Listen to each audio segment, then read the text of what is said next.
Well, I've said already that on reflection I'll be voting yes, because at the moment somebody can become a TD at 21 and therefore they're eligible to be Taoiseach at 21.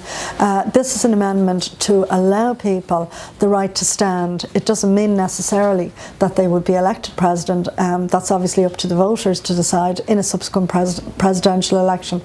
So I certainly think that expanding that possibility to younger people, but you know, I think a lot of people have a difficulty with it.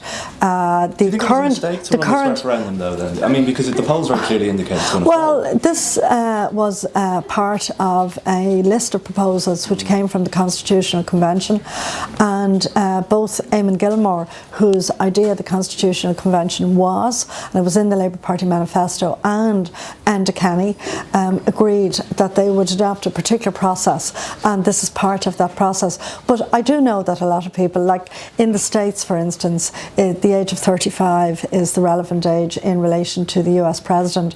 I think we adopted it from there into our Constitution, and in the Labour Party people can choose how to vote on that.